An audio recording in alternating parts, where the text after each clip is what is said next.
In the 2015 World Series of Poker main event, one small mistake cost Daniel Negreanu $8 million and his first ever main event bracelet, a mistake that still echoes through his mind to this day. Strap in as we take you back through the highs. Here the rivers of black, 7 a full double up for Daniel Negreanu. And the heartaches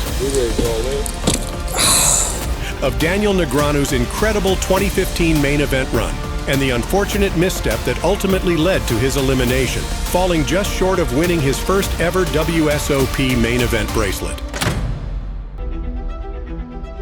By day 4, the starting field of 6,400 players had dwindled down to just 661 players. Through strategic prowess and intense concentration, Negreanu had amassed a formidable stack, appearing both mentally and physically poised for the long war ahead. His tactics were clear from the beginning: stay aggressive, yet calculated. At an outer table, Daniel Negreanu jousting with amateur Ryan Tevis. After the turn, Tevis leads with a pair of jacks. He checks to Daniel on a Broadway draw. Daniel's won 6 bracelets, but as you can see, apparently the World Series of Poker gave him all black leather ones. Negreanu will bet it. Tevis probably not looking to build a big pot, but he will make the call, and they'll see a river. The river is the queen of diamonds. Negreanu gets there via Broadway. And Tevis looking like he wants to put chips in the middle. 55,500. Tevis has no diamond in his hand. And Daniel with that ace of diamonds, maybe that helps this raise here. Well, Tevis considering making this call. It would be for almost another 100,000. He does give it up, and the 2014 Poker Hall of Famer takes about half of Tevis's stack. The day's excitement peaked when Negreanu was moved to the featured table across from Phil Hellmuth, reigniting an old rivalry filled with friendly but fierce competition. Wow, really? Excusez-moi, you mind if I join you? Are you good? Sit down, I mean, I'll go find another table if you want. Oh, I don't mind. Wow, Sure? D-Negs, welcome to the table, D-Negs. Thanks, buddy. Anticipating the electric matchup, Negreanu posted on his social media account, "At the featured table with Phil Hellmuth, we are going to have some fireworks." Clearly, he was battle ready. Negreanu's prediction quickly materialized into one of the biggest defining moments of the tournament. Player folded to Hellmuth with queens. Blinds are up to 4 and 8,000. A raise to 20,000 from Hellmuth. Negreanu in the big blind with ace king of clubs. That much. A 3-bet. All in. And all in, you heard him. Okay, bud. Good luck. Got it? Queens. It's a race. Flash of Titans. And Negreanu wastes no time scoring top pair. Hellmuth now in deep trouble.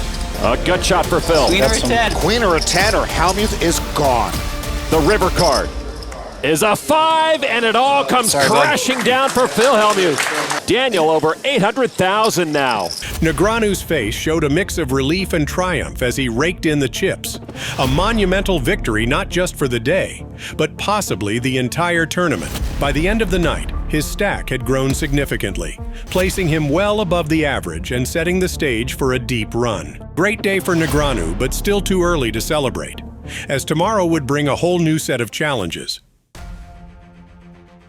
Coming into day 5, Negreanu's strategic approach was about survival, avoiding cooler situations, and utilizing his famous small ball poker strategy.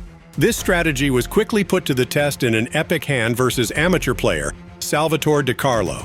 Early position with pocket aces against 3 others. And that's really a sweat. He does raise it to 52,000. Negreanu with queens. Uh-oh, he just calls. No 3-bet from Daniel, playing small ball. 3 players will see this flop, and here it is. 7, 9, 6. Pocket aces are still best. Moga does bet with bottom pair, 63,000. Carlo did raise pre-flop with the aces. The 2 hangers on still sticking around. Now he does raise to 155,000 with the hammer to Daniel now. DiCarlo clearly likes his aces. Now Daniel knows that flop likely didn't hit DiCarlo. He had raised from early position, so he probably has big cards. Even if Daniel thinks he has the best hand here, he generally opts for pot control. With the queens, he's gonna raise to 255. For Moga with bottom pair, he's committed about a third of his stack and now folds. DiCarlo playing with a lot of green chips. Daniel doesn't like that. Oh, 4-bet in progress. There's your sign, Daniel. A raise to 430,000. Did you say 3 9s? Raise to 430. Is that what he said? I thought he said 3 9s. Daniel's I hearing was things in my now. head, I heard 3 9s. I don't have 3 9s, so you win. Queen's in the muck. A smart play and crucial fold on the flop saved Negreanu from a severe setback. However, the poker gods had another cooler situation brewing, and soon he faced DeCarlo again under similar circumstances. Pocket kings for Negreanu in the small blind. It's been raised and re-raised, and Daniel with a monster. With that monster, a lot of players snap shove, but Daniel taking his time. Negreanu with re-raising chips, and there is the 4-bet to 332. Van up Zalen folds his 9s. Now left to DeCarlo with ace-king. Wow, a re-raise to put Negreanu all in. He didn't see that coming. I'm gonna need a moment. I have a very, very, very good hand. I'm not kidding. A lot of players snap call right there. I'm probably in. I just want to make sure there's no way I can get away. This could be it. Yeah, I remember Daniel talking about this once. He's referencing the fact that he's only folded pocket kings pre-flop twice in his life. One time his opponent had aces, the other time his opponent had queens. I call. Here we go. You got him? Good call. He's good. Yeah, that's what I thought. Negreanu in good shape, but he's at risk and he's again uneasy. Here we go. Negreanu at risk. All diamonds. No diamonds. Turn card. Another diamond. Negreanu could get flushed out of a full double up. The ace of diamonds, he no longer wins, right? So you can look at it that way. The ace of spades or ace of hearts knocks out kid poker. Here the rivers of black. 7, a full double up for Daniel Negreanu to nearly 2.6 million.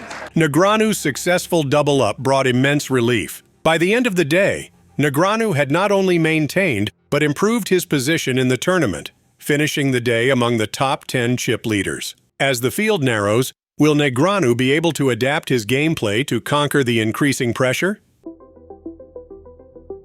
With just 69 players remaining, every chip and decision became critical. At this stage of the tournament, Negreanu knew he needed to adjust his strategy and adopt a more aggressive style to secure a spot at the final table. As the day continued, so did Negreanu's domination at the poker table. Daniel Negreanu, the chip leader at this featured table, gunning for his first main event final table. Accumulating chips and maintaining composure while facing mounting pressure. A true testament to his incredible skills and experience. The day was coming to an end, but Negreanu wasn't ready to take his foot off the gas just yet. In the big blind, 6 tray of spades, Daniel will call. All right, here is the flop. Trey deuce 5, 2 spades, middle pair, and a straight flush draw for Daniel. Blumenfield with a wheel draw, they both check. Turn card is a 4, a missing piece for both players. You know why people love playing with Daniel? No hoodie, no shades, no headphones. Plus he acts quickly and he acts friendly. With his 6 high straight, he bets 325. Blumenfield with a 5 high straight calls. River card now is another 4, so Daniel is best. I hate this. The perfect amount is 950. I call. Call 950,000. Straight. Me too. With that win, Negreanu's stack grew significantly, finishing the day as a top 10 stack for the first time in this tournament, and bringing himself one step closer to winning the most coveted prize in poker. From a field of 6,400 players, only 27 remained. The stakes were higher, as all 3 remaining tables each felt like a final table.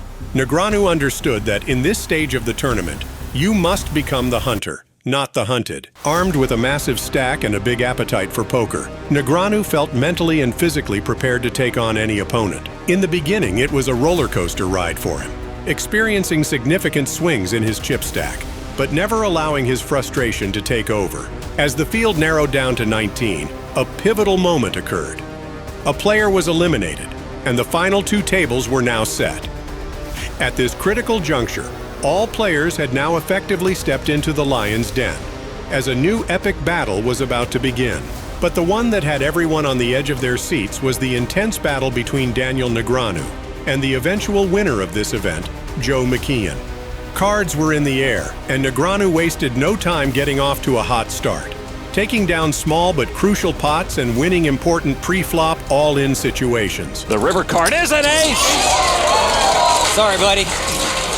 In less than 2 hours, his stack had grown significantly, quickly propelling himself from 13th to 5th in chips and overtaking McKeehen, who sat in 6th. It was at this precise moment that we witnessed one of the most insane hands of Negreanu's career. Joe McKeehen, not a chip leader, but those cards could help improve his standings. Pocket aces, a re-raise to $1,125,000. In the big blind, Daniel with ace-king. The wrong time for ace-king. Daniel with a 4-bet. Those are the chips he just won from knocking out his friend and buddy. Uh-oh, McKeehen has to multitask 2 people to stare at. The original raiser, Matthew Guan with 6s. I'm all in. How much? Shit, under 10. They call me Cole 4, you know? Because I'm Mr. 4-bet guy. Oh, you move in, huh? Daniel with ace-king again like he had in 2001 with 2 tables left, except this time, it wouldn't even be a coin flip. He'd be in awful shape. I think most people would have already given you your money, but I'm probably not. Because I think you have a very, very, very, very, very, very, very, very, very good hand. Like the best possible hand. Daniel's so good. I don't know how he ever loses. For real. Got aces. This would be for 70% of Daniel's remaining stack. Daniel gives it up. Remarkably, Negreanu makes an incredible read, and for the 4th time in this tournament, avoids possible elimination in another cooler situation.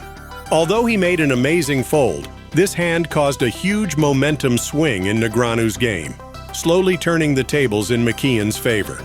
To Negreanu with queen, jack, and the small blind. Oh, you give Daniel a discount with that type of hand, he'll take it. Take on the guy running high. Why not? Yeah, right. Pocket kings you have to run into. 10, jack, 4. Top pair for Daniel is second best. He checks to the razor. So, McKeehen will oblige. 525.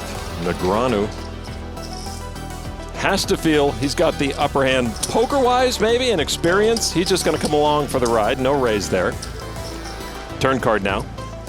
A 6, the brand new main event scare card with McKeehen in the hand. Yeah, normally that would give him 3 6s. Now $1,350,000 from Joe. Don't see how he's folding. He's got top pair. He started the hand with 6.7. He's got 5.6 million behind. Daniel makes the call. Now he's got 4.3 million behind. River card. Another 4 brings a 3rd club. Another check from Daniel. McKeehen can confidently bet this river. Yeah, Joe with a stranglehold on the hand, and Daniel. 2 million. You can't have it every time, dude. That's not cool. Ah, man. I don't think I can just let him have it. It's insanity. Must be. Kings. He's got it every time. You got it. That hand was quite costly for Daniel. 2/3 of his stack goes across the table. After losing that hand, Negreanu was left with 10 big blinds and was now short-stacked. Meanwhile, McKeehen continued to assert his dominance and run over the entire table. Back to the featured table. Joe McKeehen has more chips than the rest of the 6-handed table combined. But none of that mattered to Negreanu because he was not about to go down without a fight. Negreanu has the action. All in. Pocket 4s. He says all in with that pocket pair. McKeehen, ace 7. 2.79. So I would consider this a close one. I'm rooting for you to make the wrong decision, whatever that is. I got Okay. an ace. I have a pair. Pretty standard, and Daniel at risk. Negreanu finished 11th at the 2001 main event. If he loses this race, it will be 13th for him this year. There's the flop. Negreanu's still good. Turn card. Joe with a gut shot. Adding outs to Daniel Sweat. Ace, 7, or 8 would end Daniel Negreanu's main event. The river card. A king. And a double up for Negreanu.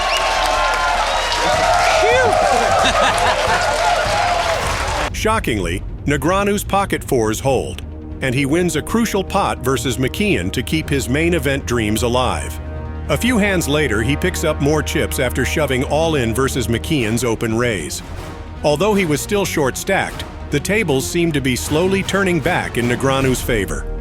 His good fortune continued as 2 more players were knocked out of the tournament, receiving a 6-figure pay jump, but more importantly, being just 2 eliminations away from making the official final table in the most prestigious event in poker. For Negreanu, it would mark the first time in his entire poker career. He came close in 2001, but a wrong pre-flop decision led to him calling his opponent's 5-bet shove with ace-king, and he was eliminated in 11th place. A decision he still regrets to this day.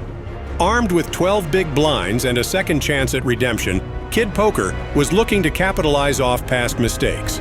But unfortunately, history chose to repeat itself. This is at the big blind and the small blind, as if to say, your blinds are mine, chumps. Big blind. Ace 4. Just a call. In a similar spot with King 10, we just saw Daniel push. This time, he plays it differently. Here's the flop. 10, King, Ace, Negreanu with top pair. McKeehen, though, with flush and straight draws. It's check to Joe. Automatic C-bet coming here from McKeehen. He's got the combo draw. 700,000. Daniel with the aces, all in. Big draw. Big draw. I have a draw. And a call. Big draw. I got him. Gotta hold him. Good luck, Joe. I got the ace 4, he's got the jack 3. Daniel gets it in with the best of it, but he's only got 56% equity. That pairs Joe. That gives me more outs. That's a good card. 5 more outs. Yeah, it just feels like McKeehen has half the deck now. He doesn't, but he's got a lot of cards to bust Kid Poker. McKeehen trying to get his 10-handed. The river card is a queen for the straight! And he cuts down Daniel Negreanu.